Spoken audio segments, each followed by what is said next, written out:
Hi, Jennifer Nicely here with Pinnacle Real Estate Academy. Today we are going to talk about FEMA. Now, we have already shot a couple of videos about FEMA, but there's a lot of more information that you need to know and that can protect your clients when it comes to purchasing or selling their home. First of all, with FEMA, the zoning is changing. They have preliminary flood maps up right now at horrycounty.org. If you aren't sure about these flood maps and what they currently are and what they're going to, check out horrycounty.org. Now, there's another website called floodsmart.gov. And floodsmart.gov is a great website to go to find flood insurance agencies that provide FEMA insurance. Now, FEMA is the only insurance that covers floods.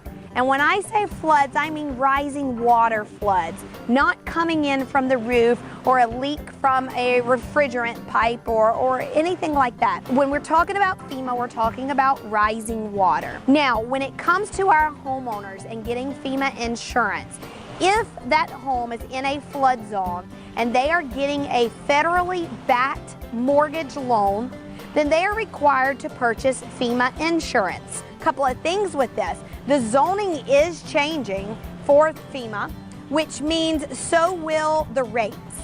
And so if you have a home right now that doesn't require flood insurance through FEMA, if that homeowner were to purchase flood insurance right now, their rates would be pretty low because it's not required for them to do that.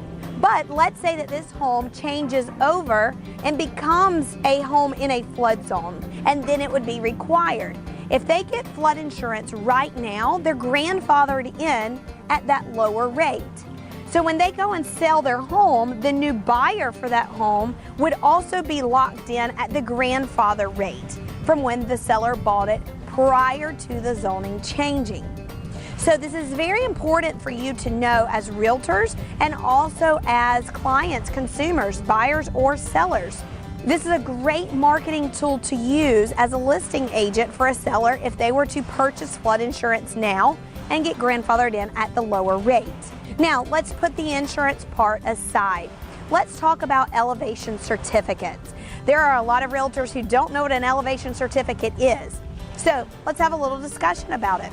Elevation certificates are done by surveyors. Now, surveyors can go out and survey the lot and the dimensions of the property lines, but that same surveyor can do another type of survey called an elevation certificate. And the elevation certificate is for your mortgage, your loan, your bank, and for FEMA to say whether or not that home sits in a flood zone or not. Now, the elevation certificate is going to determine where the home sits in the base flood elevation. This is called the BFE. Now, to put it into perspective for you, depending on where your home sits in the BFE depends on how much your FEMA insurance is going to cost you. So, I am going to give you a couple of numbers that give you estimates on how much the flood insurance is going to cost based on your BFE. Now, again, these are just estimates, so if it, depending on square footage, if I'm looking at a 1,200 square foot home versus a 20,000 square foot home, of course, they're going to be different prices, but this gives you an idea of how it fluctuates. So, if my home sits 3 feet above the BFE, I'm going to pay around $430 a year on FEMA insurance, on flood insurance. If my home sits at BFE, I'm going to pay about $1,400 a year in flood insurance. If my home is 3 feet below the BFE, the base flood elevation, then I'm going to pay around $9,700 a year for flood insurance. This is very important of where your home sits, and the elevation certificate is what determines this. Now, the elevation certificate not only determines the height of the home and the elevation, which sounds like that's all it would deal with, but it also deals with how the water is drained away from the home. So if you have special made drainage system around your home to take the flood away, then that will help with your FEMA insurance. That will help lower the rate. Your surveyor sometimes will give you ideas of what drainage you can put in place to help lower that insurance rate. Now, another thing is 2014, the federal government changed to where FEMA insurance is not required as a lump sum payment anymore. You only had one choice when it came to FEMA, and you had to pay one chunk coverage for the year. As of 2014, you can now escrow it in your mortgage payments. So there's a lot to this FEMA. To recap a little bit, if you are not in a flood zone right now, it's best for you to go get flood insurance if coming mid-2017, the flood zoning changes and you're going to be in a flood zone, then I would go ahead and purchase flood insurance now so you're grandfathered in at that lower rate.